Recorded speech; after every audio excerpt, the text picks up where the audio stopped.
It all happened faster than anyone in the royal circles or the world could have anticipated.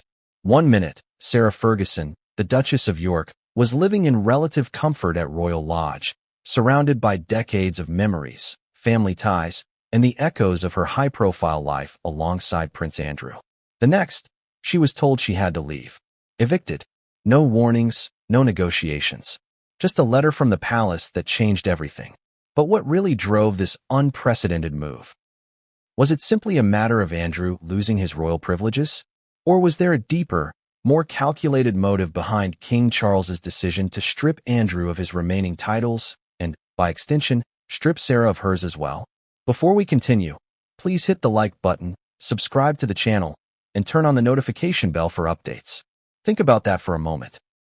Sarah Ferguson, a woman who became Duchess of York in 1986, a public figure who has walked the fine line between royal privilege and personal scandal for decades, suddenly reverted to Sarah Ferguson, her maiden name. In the blink of an eye, a symbol of her decades-long association with the monarchy vanished. And yet, this wasn't just about names or titles. The palace has a history of timing and precision. These moves are never coincidental. They are carefully orchestrated, steeped in strategy, and often cloaked in secrecy. But why now? Why this public stripping of status that sends ripples through the media and the monarchy alike? To understand this, you have to go back, way back. Sarah's marriage to Andrew wasn't just a union of two individuals. It was a merger of public image, royal expectations, and private turmoil. The world watched every wedding photo, every scandal, every public apology. When Andrew's controversies intensified, Sarah stayed, or appeared to stay, by his side, enduring scrutiny and judgment. The monarchy, always a machine of image management, tolerated and monitored her presence. But the rules of the royal family are unforgiving. Loyalty is often tested against the backdrop of duty, reputation, and public perception. And now, after months of behind-the-scenes maneuvering, Sarah's fate is sealed. But there's more to the story than just a letter of eviction. Months ago, Andrew Mountbatten-Windsor, once the Duke of York, lost his remaining royal titles. King Charles, careful and deliberate in his moves, ensured that Andrew's public role, influence, and access were all curtailed. And because Sarah's Duchess of York title was contingent on her marriage, her status disappeared alongside his. But was it simply a matter of titles? Or did Charles have a larger vision, a reshaping of the monarchy's structure and public image that required a dramatic demonstration of authority? The timing is crucial. The palace, like any powerful institution, operates in cycles. News is carefully released, events are orchestrated, and the optics are everything. Evicting Sarah at this particular moment sends a message, not just to the public, but to anyone within the royal family who might question the reigning king's authority. It's a reminder that privilege is conditional, that association with royalty does not grant immunity, and that the monarchy is prepared to act decisively when reputations or legacies are at stake. Now, you might be asking, what was Sarah's reaction? Imagine being a woman whose life has been intertwined with royalty for decades, suddenly being uprooted from the home you've known, stripped of the title that has defined your public persona. It's not just a physical displacement. It's an emotional upheaval, a confrontation with identity. And for Andrew, whose titles, privileges, and public influence have been systematically stripped, this marks the culmination of a long, turbulent period of decline. The fall from grace isn't just symbolic. It's real, tangible, and irreversible. Behind the official announcements, there are whispers of private confrontations, tense meetings, and strategic calculations. Charles is known for his meticulous planning, for weighing every move against long-term consequences. Every decision, every directive, every letter of eviction has layers of intent.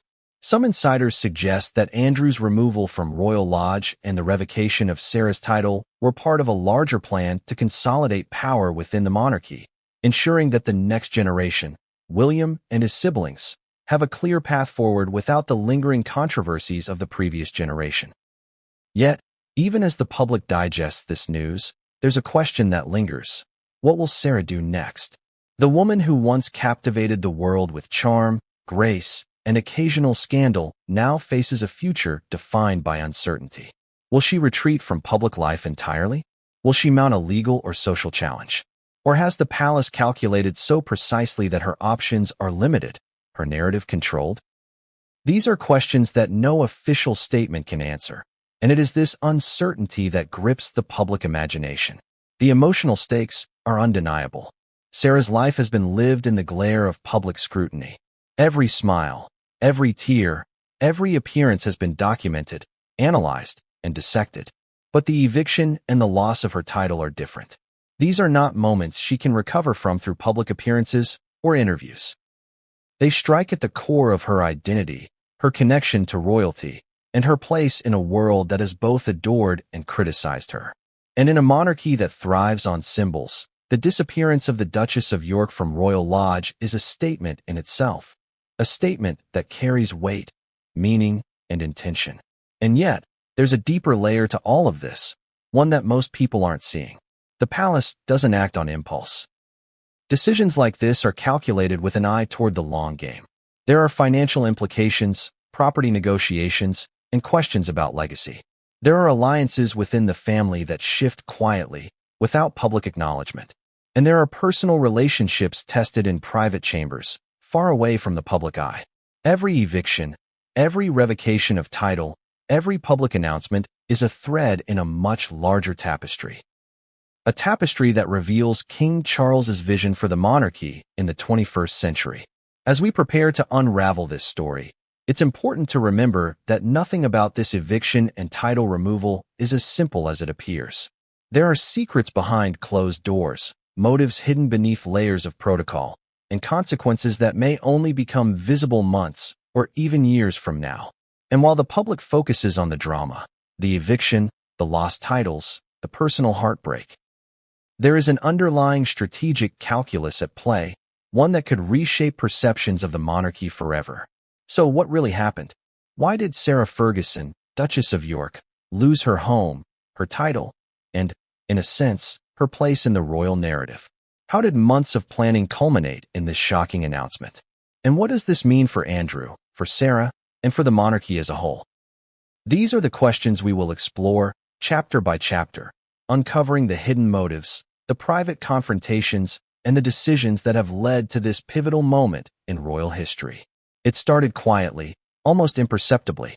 Sarah Ferguson, the woman once known as the Duchess of York, had been living in Royal Lodge for decades. The residence had been more than a home. It was a symbol of her life within the monarchy, a place where memories of her marriage, her children, and her years in the public eye were etched into every corner.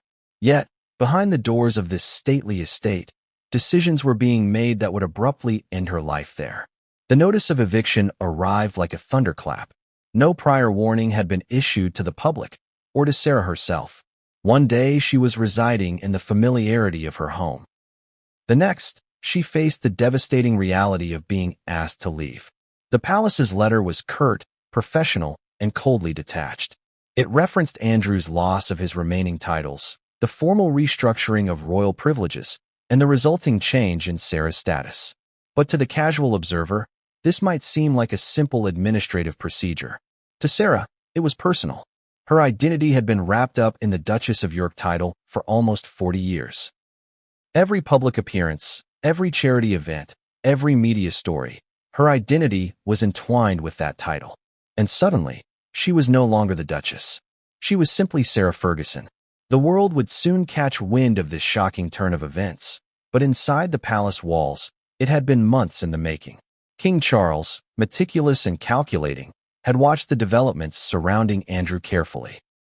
The former Duke of York's controversies, his legal battles, and his increasingly isolated public presence had created complications for the monarchy. Every misstep by Andrew was not just a personal failing. It was a potential stain on the royal image, something that Charles could not allow to persist unchecked. The decision to strip Andrew of his titles was therefore strategic, not impulsive. And because Sarah's title was intrinsically tied to her marriage, her own status was collateral damage in this royal calculus. The timing was key. The palace operates on schedules and optics. Evicting Sarah at a time when media scrutiny was high ensured maximum public attention. It was a statement, not just to Andrew and Sarah, but to the wider royal family, Privilege is conditional, titles can be revoked, and the monarchy is willing to make bold moves to protect its image. The precision of the timing suggested months of planning, consultations with advisors, and legal reviews. This was no spontaneous act. It was a carefully orchestrated maneuver, designed to send shockwaves through both the palace and the public. Sarah's reaction, though largely private, was reportedly a mixture of shock, disbelief, and quiet determination. To be uprooted from a home where she had lived for so long, where she had built decades of memories, was a blow that went beyond the logistical challenges of moving. It struck at the core of her identity. The eviction was a symbolic rupture, a severing of the personal and emotional connections she had maintained to the monarchy. And it was also public, a fact that magnified the humiliation. As news of her eviction began to leak, the world watched with fascination and sympathy, yet few understood the calculated strategy behind the move. Inside Royal Lodge, the atmosphere shifted dramatically in the weeks leading up to the eviction. Staff, once loyal and protective of Sarah, became nervous, unsure of their own futures and allegiances. Conversations were hushed, doors closed quickly, and whispers filled the corridors. The human element of the eviction was as complex as the strategic one. Sarah had long-standing relationships with staff members, neighbors, and local officials. The sudden disruption of her household created tension and uncertainty that rippled far beyond her personal experience. Meanwhile, Andrew's loss of title was the catalyst for this dramatic shift. The Duke of York title had been his since 1986, conferring not only privilege but also public recognition and symbolic power. Once stripped of it, Andrew became a private citizen in the eyes of the monarchy, a status shift that had far-reaching consequences. Sarah, who had shared that public persona, now found herself stripped of her formal connection to the monarchy. The act of losing the title of Duchess of York was not merely symbolic. It carried practical implications, including the loss of certain privileges, access to royal estates, and the social standing that had been her identity for decades. But what exactly prompted Charles to act now, after years of tolerating Andrew's controversies? The answer lies in a combination of public pressure, legal risks, and strategic vision. Andrew's past scandals, particularly those that had attracted media scrutiny and legal challenges, created vulnerabilities for the royal family. Each headline, each court filing, and each public appearance became a potential threat to the monarchy's reputation. Charles, aware of these vulnerabilities, likely calculated that decisive action was necessary to protect the crown's legacy. Evicting Sarah and revoking her title sent a clear message. The monarchy prioritizes reputation over personal loyalty. Sarah's personal circumstances added complexity to the situation. She had her own projects, her own philanthropic work, and her own public presence. The eviction forced her to confront questions of independence, autonomy, and resilience. Would she retreat from public life? Would she leverage her public platform to challenge the decision? Or would she comply quietly, maintaining dignity while adjusting to a new reality? These were not just theoretical questions. They were immediate, pressing concerns that would shape the next chapter of her life. Public reaction to the eviction was swift and polarized. Social media lit up with sympathy, criticism, and speculation. Headlines questioned the fairness of the palace's decision, debated the morality of evicting someone with decades of service and connection, and speculated on the hidden motives behind Charles's move. The global audience, familiar with royal scandal and drama, responded with fascination.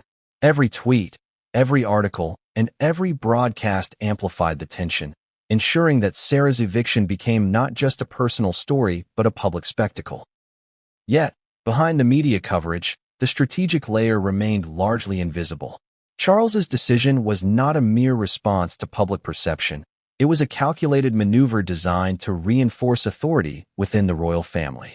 By demonstrating that no one, not even a former duchess, is immune to the consequences of losing royal favor, Charles reinforced the hierarchy and the rules of engagement within the monarchy.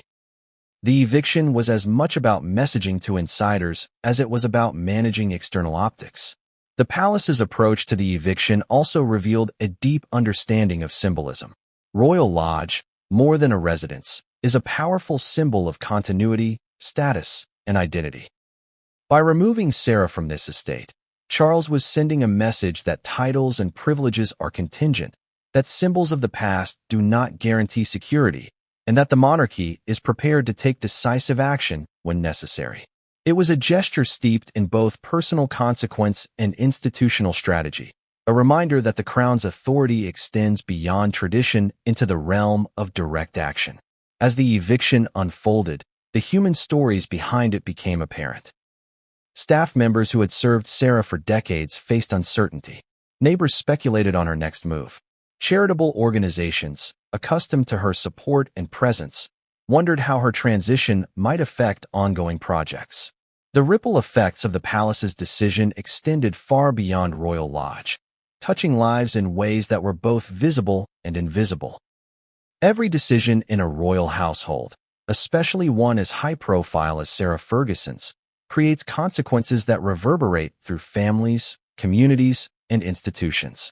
And yet, despite the public nature of her eviction, Sarah's response demonstrated resilience. Friends and insiders described her as determined, composed, and focused on the future. She reportedly began exploring alternative residences, reassessing her personal and professional priorities, and considering how to maintain her public presence despite the loss of her title. This phase of adaptation would not be easy. It would test her character, her resourcefulness, and her ability to navigate the intersection of personal identity and public scrutiny. The eviction also set the stage for a new chapter in Andrew's life. Stripped of his titles and privileges, he too faced the challenge of redefining his role within the royal family and society at large. The loss of Royal Lodge and the revocation of Sarah's title created a void, both symbolic and practical, that Andrew had to confront. The narrative of decline and reinvention would become a central theme in the months to come, as the former Duke of York and the former Duchess of York navigated the aftermath of their sudden displacement. In examining this event, one cannot overlook the strategic mind behind it. King Charles, meticulous and deliberate, ensured that every step was calculated, every message was intentional, and every action reinforced a larger vision. The eviction of Sarah Ferguson and the revocation of her title were not impulsive acts of retribution. They were deliberate moves in a chess game that spanned decades. The players, the stakes, and the consequences were all part of a complex, long-term strategy that extended far beyond the immediate headlines. And yet, for all the strategy and planning, the human element remained central. Sarah Ferguson, a woman who had endured decades of scrutiny, scandal, and triumph, now faced the challenge of redefining herself. The eviction was more than a removal from a house. It was a symbolic severing of the identity she had held for nearly 4 decades. It was a public reminder that titles, privilege, and status are conditional, and that even those closest to the crown are subject to its shifting dynamics. The loss of a royal title might seem like a formality to some, a mere footnote in the long history of monarchy. But in the world of the British royal family, it is far more than that. When Andrew Mountbatten-Windsor, formerly the Duke of York, had his remaining titles stripped by King Charles, it wasn't just a symbolic gesture. It was a seismic shift in his identity, his public perception, and his place within the royal hierarchy. And the ripple effects extended far beyond Andrew himself. Sarah Ferguson, by association, was immediately affected. Her decades-long identity as the Duchess of York vanished almost overnight, leaving her as Sarah Ferguson, stripped of the official acknowledgement that had defined her public life. Titles in the monarchy carry weight. They are markers of history, prestige, and authority. The title of Duke of York, in particular, is one of the most recognized in the British royal family. It is a title with centuries of legacy, traditionally held by the second son of the monarch, and historically tied to both duty and privilege. Andrew inherited it in 1986, coinciding with his marriage to Sarah. The two titles, the dukedom and the duchess, were inextricably linked. To remove the former was to automatically remove the latter. The symbolism was deliberate and unavoidable. Without Andrew's official position, Sarah's connection to royalty could no longer be recognized in the same formal way. The decision to strip Andrew of his titles was not sudden. Charles, meticulous in his planning and deliberate in his timing, waited until every possible angle had been considered. Months of legal consultations, private family discussions, and strategic planning led up to this moment. Every detail mattered. From public perception to international reaction, from the impact on charitable foundations to the reaction of Andrew's own supporters. For Charles, this was not just about Andrew's past controversies. It was about safeguarding the monarchy's future, controlling its image, and sending a clear message that no member of the family is immune from accountability, no matter their bloodline. Publicly, Andrew had long been a controversial figure. His involvement in high-profile scandals, both financial and personal, created a persistent shadow over the monarchy. While other members of the royal family maintained public favor, Andrew's reputation had suffered through years of scrutiny, legal battles, and media exposure. Charles likely viewed the stripping of his titles as a necessary action to protect the crown from further damage. And Sarah's fate was directly tied to this. She may have been less controversial, but her public identity was entwined with Andrew's. Once his titles were removed, hers automatically became null, an unavoidable consequence of royal protocol. The mechanics of the title removal are also worth understanding. Andrew retained the title of Duke of York for decades, which granted him certain privileges, ceremonial duties, public recognition, and the ability to represent the royal family in specific contexts. Once stripped, he lost all official royal status and privileges associated with the title. This meant that in any public or ceremonial capacity, he would no longer act as a representative of the crown. It was not merely a symbolic loss, it was a functional one. And for Sarah, losing her status as Duchess of York meant more than losing prestige. It meant losing access, influence, and the connection to a life she had known since 1986. The palace's announcement was carefully worded. It avoided sensationalism but carried undeniable weight. The decision was framed as a matter of protocol, but insiders knew there was more to the story. Reports suggest that Charles had considered this step for months, monitoring Andrew's activities, weighing public reaction, and planning a timing that would maximize impact while minimizing potential backlash. The coordination with media outlets, the legal advisors, and internal communications all point to a meticulously executed strategy. This was not an act of emotion. It was a calculated, deliberate move designed to assert authority and protect the monarchy's long-term reputation. Andrew's personal reaction was reportedly a mixture of disbelief and frustration. Losing a title that had been his for decades is not simply an administrative change, it's an identity crisis. For someone who has lived under public scrutiny his entire life, the loss of recognition and the sudden shift from public figure to private citizen is profound. Sources close to him describe a man grappling with the reality that his place in the royal hierarchy had fundamentally changed. And for Sarah, witnessing her ex-husband stripped of his title and the subsequent loss of her own was equally devastating. The two had navigated decades of public life together, and now, in a dramatic twist, both were confronting the consequences of decisions that extended far beyond their personal actions. This stripping of titles also carried financial implications. While the monarchy does not release detailed financial information about individual members, titles often come with allowances, property rights, and responsibilities. Removing Andrew's titles meant limiting his access to royal estates, financial privileges, and other benefits traditionally associated with his position. Sarah, similarly, faced the practical reality of adjusting to a new status, one without the formal recognition, support, and influence that accompanied her title. The financial and social ramifications of these changes could not be overstated. But there was also a symbolic dimension. Andrew's title had long been associated with scandal and controversy, but it also represented a connection to history, tradition, and the lineage of the royal family. By removing it, Charles effectively erased Andrew's formal connection to the public institution of monarchy. It was a bold move, one that demonstrated the king's willingness to take decisive action, even against his own family, to protect the crown. For Sarah, the symbolic loss was equally significant. Her identity had been publicly constructed around her role as Duchess of York. The loss of that title disrupted not only her social standing, but also her place in the historical narrative of the royal family. The public's reaction to the stripping of Andrew's titles was intense and divided. Some applauded the decision, viewing it as a necessary step to uphold the integrity of the monarchy. Others criticized it as harsh, unnecessary, or even cruel. Social media and news outlets were flooded with speculation about motives, timing, and the potential fallout. But the palace's communication strategy was deliberate. By framing the decision as a matter of protocol, they maintained an air of authority while minimizing direct conflict. The narrative was carefully controlled, but the shock value remained, especially for those closely following royal affairs. In the weeks following the announcement, analysts and insiders debated the implications. Was this the final step in Andrew's gradual fall from favor? Would Sarah, now stripped of her formal title, retreat from public life, or would she assert herself in new ways? How would this change affect the monarchy's image, both in Britain and internationally? These questions created a layer of intrigue, ensuring that the story continued to dominate headlines and conversations.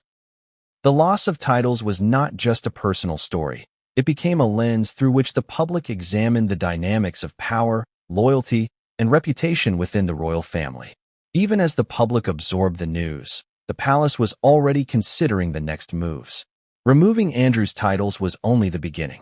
Insiders suggest that the decision was part of a broader strategy to modernize, streamline, and control the monarchy's image for future generations. By removing members whose presence posed potential reputational risks, Charles was reinforcing a vision of monarchy that prioritized public trust, authority, and institutional stability. In this context, the stripping of Andrew's titles, and Sarah's consequential loss of hers, was a calculated step in a much larger plan. And yet, amidst the strategic calculations and public narratives, there were deeply human consequences. Andrew faced the reality of losing not just recognition, but purpose. Sarah confronted the emotional upheaval of seeing her public identity erased. Both were forced to navigate personal and professional landscapes that had shifted dramatically in the space of weeks. The human element, fear, uncertainty, resilience, was intertwined with the strategic maneuvering, creating a complex, emotionally charged situation that would dominate headlines and private conversations alike. The stripping of Andrew's titles also raised questions about precedent. How often has the monarchy taken such decisive action against a member of its own family? How does this move affect perceptions of fairness, loyalty, and hierarchy within the royal household? Observers noted that while title removal is rare, it sends a powerful signal. No one, not even those born into privilege, is immune from consequence.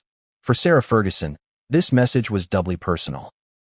Her identity, her history, and her place in the royal narrative were all affected by a decision she could not control. But perhaps the most striking element of this story is its timing. Charles did not act hastily. He waited for the right moment, coordinating with advisors, assessing risks, and ensuring that the action would achieve maximum impact. The stripping of Andrew's titles and the corresponding loss of Sarah's status were deliberate, high-stakes maneuvers designed to assert authority, protect the monarchy, and send a message both inside and outside the royal family. Every detail was planned, every announcement carefully orchestrated, and every consequence anticipated. And yet, for all the planning, uncertainty remained. How would Andrew respond in the long term? What strategies might Sarah employ to maintain influence and identity in the absence of her title? And how would the public, still captivated by royal drama, react to the unfolding consequences of this unprecedented action? The story was far from over, and the next chapter promised revelations that would continue to reshape perceptions of both Andrew and Sarah, as well as the monarchy itself. When it comes to the British monarchy, very little happens by accident. Every decision, every statement, and every public appearance is carefully calibrated to serve multiple purposes, preserving tradition, protecting the crown, and managing public perception. In the case of Andrew's title removal and Sarah Ferguson's subsequent loss of hers, the move might appear at first glance to be a reaction to scandal or controversy. But the truth runs far deeper. King Charles's hand in these events reflects a long-term strategy. One that has been in motion for months, if not years, and one designed to shape the future of the monarchy in ways few outside the palace truly understand. At first glance, Andrew's removal seemed straightforward. He was controversial, his public image tarnished, and his legal challenges posed ongoing risks. Sarah, linked to him through her title, became collateral in the process. But a closer look reveals a broader, more calculated picture.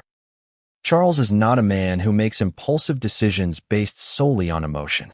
His reputation, both historically and publicly, is that of a meticulous planner, someone who thinks in decades rather than days. Every move he makes is layered with meaning and intent, and every public action is designed to send a message to the royal family, to the country, and to the world. The hidden strategy begins with control. In a monarchy that operates on tradition, hierarchy, and symbolism, control is everything. Charles's decision to strip Andrew of his remaining titles was not just punitive, it was a demonstration of authority. It sent a clear signal to other members of the royal family. No one, regardless of past privileges or personal relationships, is immune from the consequences of their actions. And in doing so, Charles reinforced his position at the head of the family. Authority, after all, is as much about perception as it is about actual power, and the optics of decisiveness matter greatly in a public institution like the monarchy. But control is only one facet of Charles's strategy. Another is timing. The king did not act immediately following Andrew's scandals or public criticism. He waited. He observed. He calculated. Months of deliberation, consultations with advisors, and internal discussions culminated in the coordinated announcement. By timing the revocation of Andrew's titles and Sarah's subsequent loss to a moment when public and media attention could be maximized, Charles ensured that the move would carry maximum impact. It was a lesson in precision. The monarchy doesn't just react, it orchestrates. Financial considerations also played a role in this hidden strategy. While much of the palace's finances are shrouded in secrecy, it is clear that titles, residences, and public duties come with material benefits. By revoking Andrew's titles, Charles effectively curtailed access to certain resources, privileges, and ceremonial allowances.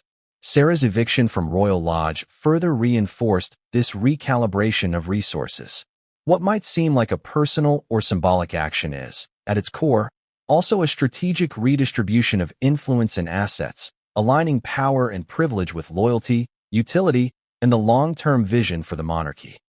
The hidden strategy also extends to the management of public perception. Andrew and Sarah's stories have long captivated the media, combining personal scandal with royal intrigue. By taking decisive action against them, Charles redirected public focus from ongoing controversies toward a narrative of accountability and reform. The monarchy, often criticized for secrecy and insularity, could now demonstrate transparency. Not through disclosure of secrets, but through visible enforcement of consequences. The public could see that even those closest to the crown are not beyond reproach, reinforcing the monarchy's image as principled, controlled, and forward-thinking. Charles's long game is also about the next generation. William, Kate, and their children represent the future of the monarchy. Decisions that might seem controversial in the short term, like stripping Andrew of his titles, serve a strategic purpose in the long term, clearing potential obstacles, consolidating authority, and shaping the institutional hierarchy.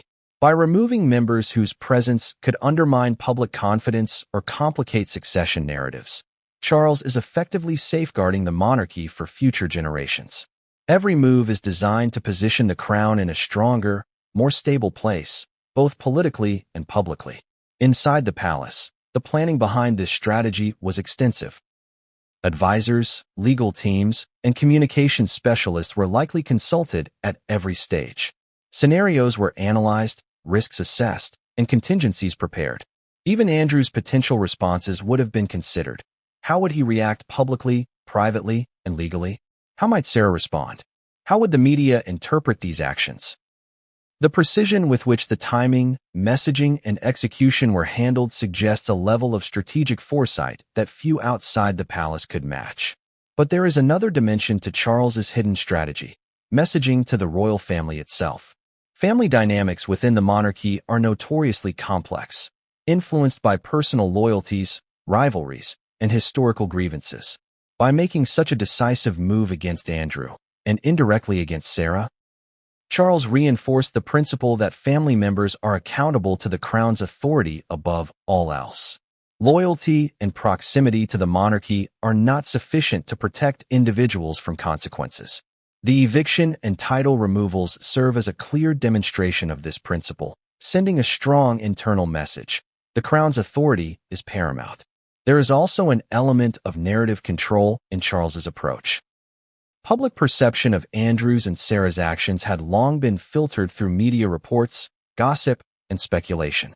By taking formal, visible action, stripping titles, evicting Sarah, the monarchy could reclaim some control over the narrative. The story was no longer solely about scandal or personal failings. It became a story of institutional accountability, strategic governance, and principled leadership. In other words, Charles was not just managing events. He was managing the story itself. Strategic symbolism is yet another layer. Royal Lodge, Andrew and Sarah's residence, is more than a home. It is a symbol of status, connection, and history. Evicting Sarah from this residence sends a visual and symbolic message. Access to royal privilege is contingent, titles confer real authority, and the crown is prepared to act decisively to protect its image.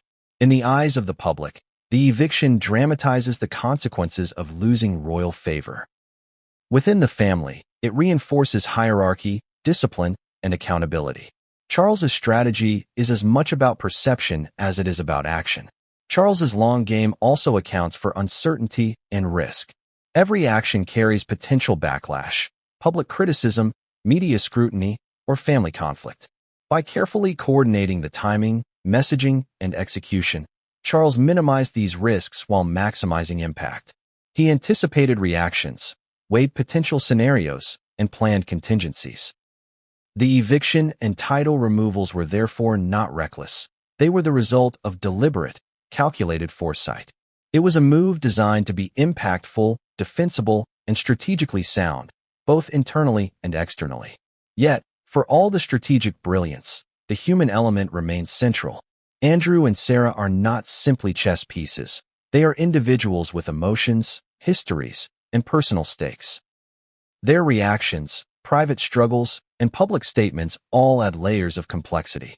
Charles's strategy accounts for these human factors, recognizing that the drama, the emotion, and the uncertainty surrounding Andrew and Sarah would amplify the overall impact of the decisions. Strategy and human reality are intertwined in ways that make the unfolding story even more compelling. Finally, there is the matter of long-term consequences. Charles's hidden strategy is not about immediate gratification or short-term optics.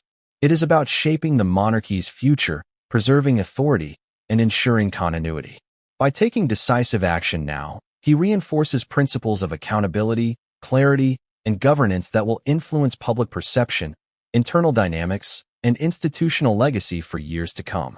Every eviction, every title revocation, and every symbolic gesture is part of a carefully orchestrated long game.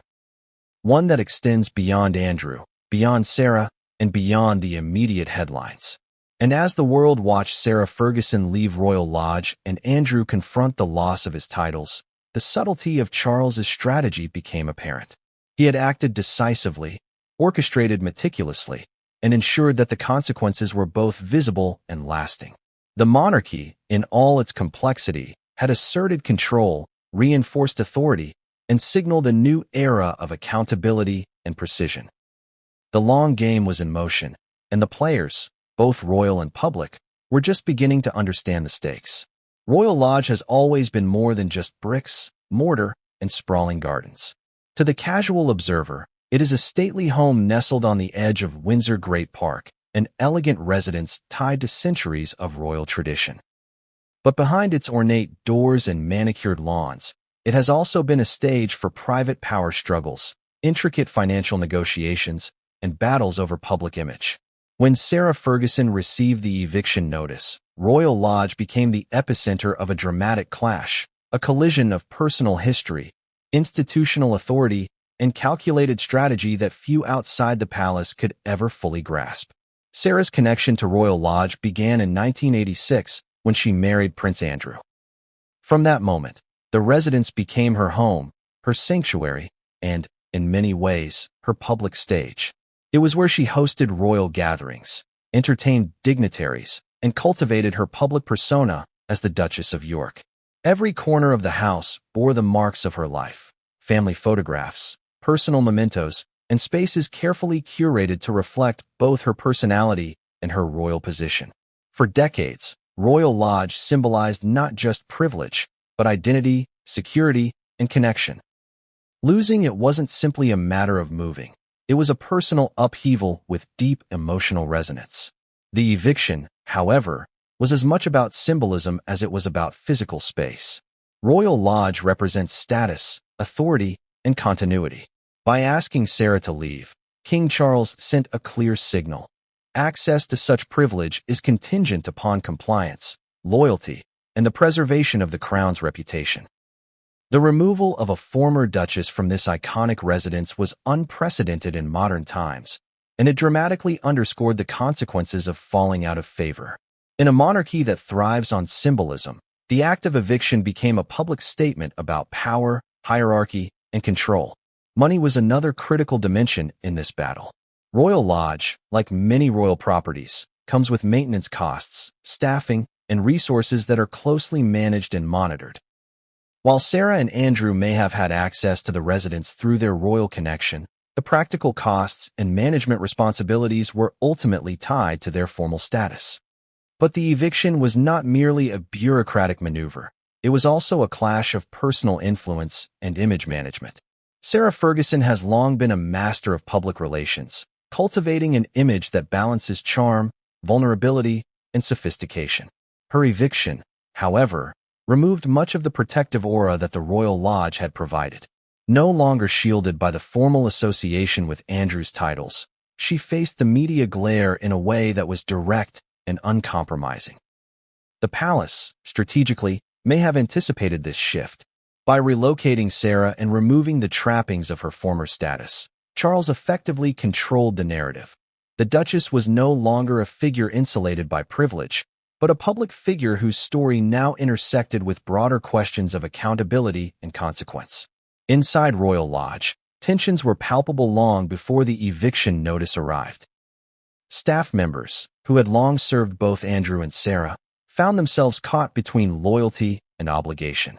On one hand, decades of personal connection created bonds of trust and familiarity. On the other, the formal instructions from the crown were unambiguous, demanding compliance.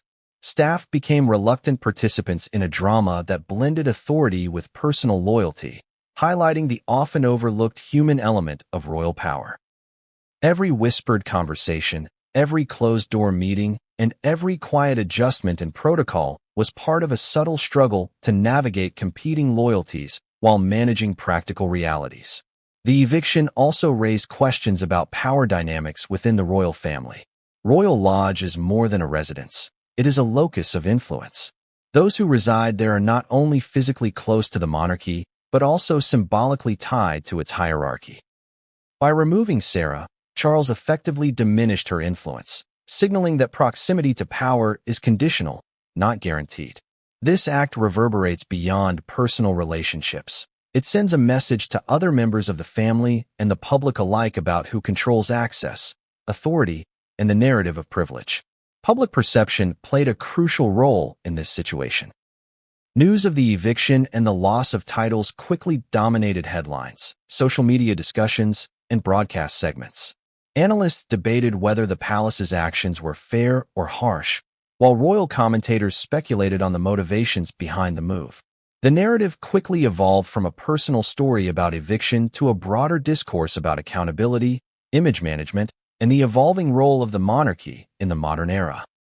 Charles, undoubtedly aware of this, leveraged public attention as part of the strategic impact. By timing and framing the eviction carefully, he ensured maximum visibility, emphasizing the consequences of falling out of favor while reinforcing the monarchy's authority. The emotional dimension of this event cannot be overstated.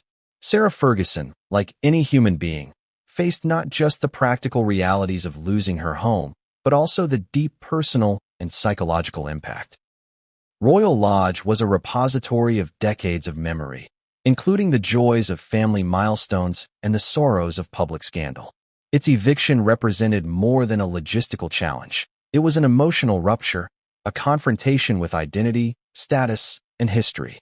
How does one reconcile decades of association with a place when it is suddenly no longer available? The human story of displacement, loss, and resilience ran parallel to the strategic calculations of the crown, creating a narrative both personal and institutionally significant.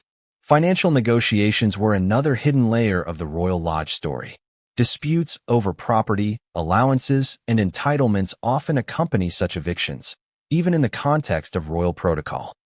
While much of this remains private, sources suggest that Charles's team meticulously managed every potential financial consequence.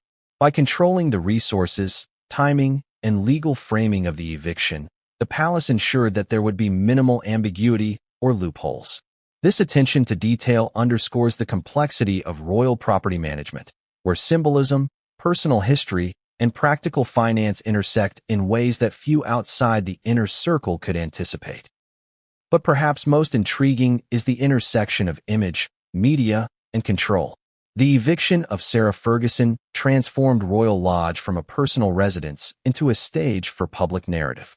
Every photograph, headline, and media report contributed to the broader story of authority, consequence, and strategic governance. The palace, fully aware of this, managed communication channels, ensured timing, and anticipated public reaction. By orchestrating this highly visible move, Charles controlled both the real and perceived outcomes, demonstrating mastery over both substance and symbolism. The eviction also forced Sarah to confront her own narrative. For decades, she had navigated public scrutiny, managed media perceptions, and balanced personal vulnerability with strategic charm. Losing Royal Lodge, however, presented a challenge unlike any before. It was not a scandal that could be managed with a public statement, nor a controversy that could be redirected through charity work or appearances. This was a fundamental shift, demanding a re-evaluation of her role, identity, and strategies for maintaining relevance and dignity. Her future actions, responses, and public positioning would inevitably influence both personal reputation and broader public perception. Furthermore, Royal Lodge had been a hub for the intersection of power, money, and influence. Hosting dignitaries, supporting charities, and maintaining networks of influence, the residence was central to the public and private activities of both Andrew and Sarah. Eviction disrupted not only their personal lives, but also the operational networks tied to the residence. This disruption served a strategic purpose. By removing them, Charles minimized potential leverage, influence, and connections that could challenge the monarchy's narrative or authority.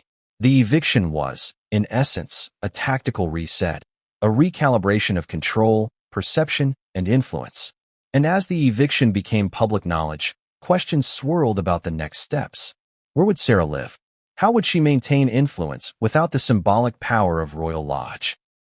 Could she leverage public sympathy to carve a new role, or would she retreat from visibility entirely?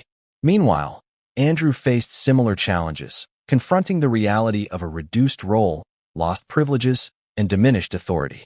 Royal Lodge had been more than a home. It had been a center of identity, influence, and legacy.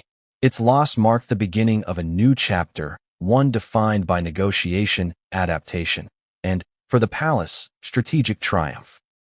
Yet, amidst all the strategy, planning, and calculation, the human story remains central. Sarah Ferguson's eviction illustrates the tension between personal attachment, identity, and institutional authority.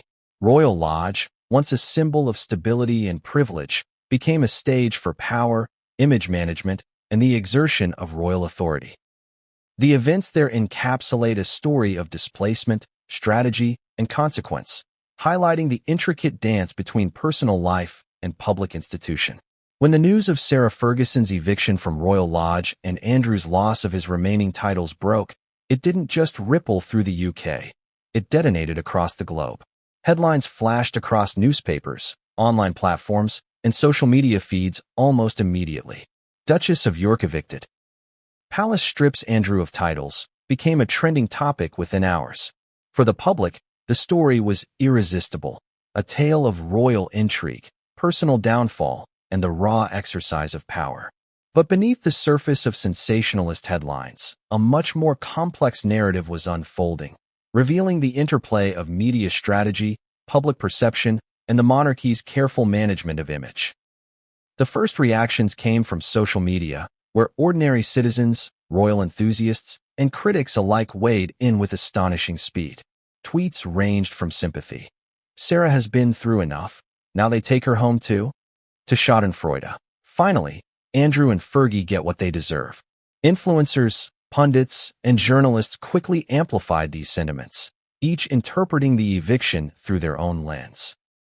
Within hours, commentary exploded across continents, making it clear that the world was watching every detail, every nuance, and every reaction. Traditional media responded with equal intensity. Newspapers ran front-page stories analyzing the palace's decision, speculating on Charles's motivations, and dissecting the potential fallout. Television networks devoted hours of coverage, inviting experts to debate the significance of title revocations, public image management, and the symbolic implications of Sarah's eviction. Analysts parsed every statement from Buckingham Palace, every leaked insider report, and every historical precedent, creating a narrative web that was intricate, sensational, and deeply compelling. Headlines didn't just inform. They framed the story, adding layers of drama and speculation that captivated audiences worldwide. Public reaction was far from uniform. Many sympathized with Sarah Ferguson, viewing her eviction as a harsh and almost personal punishment. To them, she was a figure who had endured decades of public scrutiny, scandals, and challenges, and now the crown had stripped away the one remaining connection to her royal identity. Others, however, applauded King Charles's decisiveness, framing the eviction as a demonstration of accountability and the assertion of authority over privilege. Commentators debated the fairness of the move. Was it a necessary measure to protect the monarchy's reputation, or was it an unnecessarily cruel gesture toward a woman no longer formally tied to the royal hierarchy? Media outlets quickly discovered the goldmine of public interest this story provided. Every detail, from Sarah's personal belongings in Royal Lodge to the timing of Andrew's title revocation, was dissected, analyzed, and presented as a piece of a larger narrative. Social media graphics, photo spreads, and video montages added layers of drama, turning the story into a spectacle of both personal drama and institutional power. Even casual observers, who may have previously paid little attention to royal affairs, found themselves engrossed. The combination of scandal, personal loss, and royal authority was irresistible, capturing both attention and imagination. The palace, aware of the intense media attention, also had to manage its own messaging carefully. Every statement was deliberate, crafted to balance authority with decorum. Official communications emphasized protocol, titles, and the responsibilities tied to them, framing the evictions as necessary actions in line with institutional rules. But the subtleties of the announcements, the timing, phrasing, and distribution, were strategically designed to reinforce Charles's authority while minimizing unnecessary public backlash.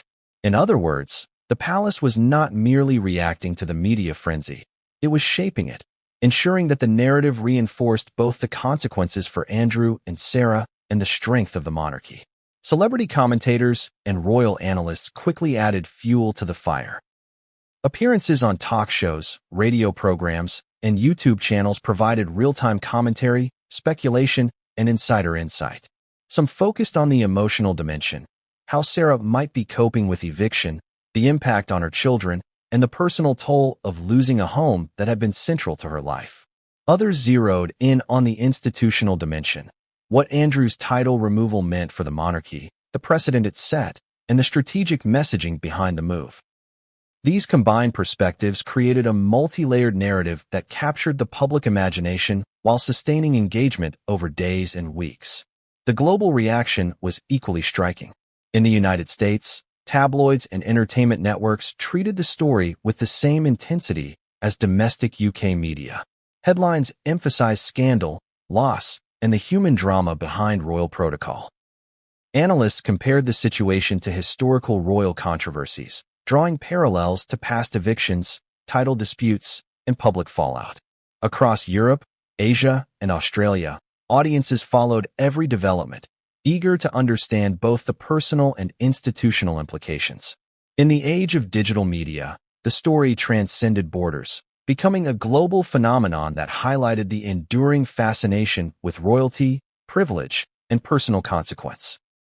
The story also sparked debate about gender, power, and media treatment. Sarah Ferguson, as a woman who had endured decades of public scrutiny, faced criticism, sympathy, and judgment in ways that differed from Andrew's experiences. Analysts pointed to the double standards often applied to women in the public eye, especially those linked to powerful men.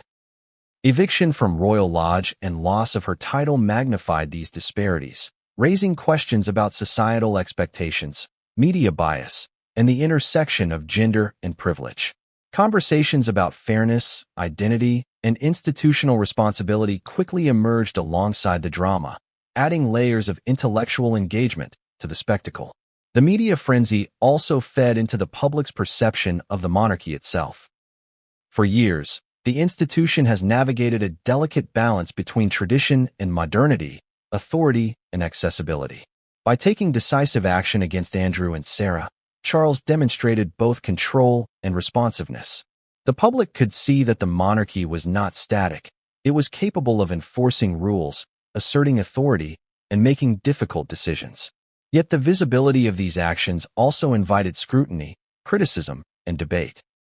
Media coverage transformed personal events into broader reflections on power, governance, and public accountability, highlighting how royal actions resonate far beyond the private sphere. As the story evolved, attention shifted to speculation about the next moves. Where would Sarah live? How would she adapt her public role? Would Andrew challenge the title removal legally or privately? How would the monarchy manage public perception in the weeks and months ahead? Each question fueled additional headlines, commentary, and speculation, creating a continuous cycle of attention and engagement.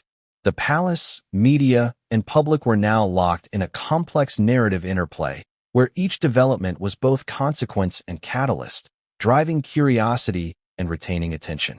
Social media, in particular, amplified the drama. Twitter threads, Instagram posts, and TikTok analyses provided real-time commentary and speculation, often reaching millions of users worldwide. Memes, GIFs, and viral posts added layers of humor, irony, and emotional resonance, transforming the story into both spectacle and cultural conversation. Public reactions became part of the story itself, illustrating the interplay between personal events, media framing, and audience engagement. Sarah's eviction was no longer just a private or institutional matter. It was a global, digitally mediated phenomenon that continued to evolve with every passing hour. Even within the UK, reactions varied by region, social background, and interest in royal affairs. Some expressed deep sympathy, emphasizing the personal toll on Sarah and her family. Others framed it as a necessary assertion of authority, highlighting Charles's long-term vision and strategic thinking. Pundits debated whether this represented a shift in monarchy policy, a new era of accountability, or merely a high-profile case of family power dynamics. The multiplicity of interpretations ensured that the story remained dynamic, engaging, and endlessly discussed. Amidst the media frenzy, the emotional stakes were also heightened. For Sarah Ferguson, every article, photo, and analysis represented a public reckoning, a challenge to her personal identity, and a test of her resilience. The eviction, title revocation, and media attention combined to create an intense psychological landscape where personal dignity, public perception, and institutional authority collided. Andrew faced similar challenges, navigating the complex intersection of personal shame, lost privileges, and public scrutiny. The story, though driven by structural decisions within the monarchy, was deeply human at its core. And as the world watched, the story continued to evolve. Interviews, leaked details, and insider commentary emerged in waves, each adding new layers to the narrative. Every day brought fresh speculation, emotional beats, and strategic considerations. The eviction of Sarah Ferguson and the stripping of Andrew's titles had transformed into a saga that captivated public attention, reshaped perceptions of the monarchy, and raised profound questions about identity, authority, and consequence. Sarah Ferguson is no stranger to scrutiny, scandal, or public criticism. From the early days of her marriage to Prince Andrew to the media storms that followed their eventual divorce, she has navigated a life in the spotlight with a mixture of charm, vulnerability, and calculated resilience. But the eviction from Royal Lodge and the stripping of her Duchess of York title presented a challenge unlike any she had faced before. In that moment, Sarah was confronted with the raw consequences of losing not just a home, but a long-held public identity, a moment that demanded both strategic thinking and emotional fortitude. From the moment the eviction became public knowledge, Sarah's initial reactions were a mixture of shock, disbelief, and resolve. Sources close to her describe a woman who recognized the personal and symbolic weight of what had just happened. Royal Lodge had been more than a residence. It had been a stage, a sanctuary, and a symbol of status. Losing it meant confronting not just physical displacement, but also the erasure of a public identity she had cultivated for decades. And yet, even in the midst of this upheaval, Sarah quickly began to consider her next steps. She knew that visibility, public perception, and strategic action would be key in navigating the storm. Sarah's immediate response was carefully calculated. She did not rush to social media with emotional outbursts, nor did she grant immediate interviews that might appear reactive or impulsive. Instead, she consulted with advisors, family members, and legal counsel, carefully weighing the implications of every possible action. Publicly, she maintained a measured composure, projecting dignity while privately grappling with the enormity of the change. This balance, between personal emotion and public strategy, has always been one of Sarah's greatest strengths, and it became a central element in how she would respond to the palace's decisive moves. At the same time, Sarah began to think about narrative control. She understood that her story would be told not only by the palace, but also by the media, social commentators, and the public.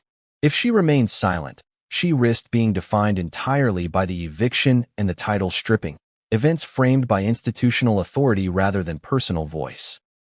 To counter this, she carefully planned public appearances, interviews, and charitable engagements that would reaffirm her identity, showcase her resilience, and subtly challenge the narrative that she had been entirely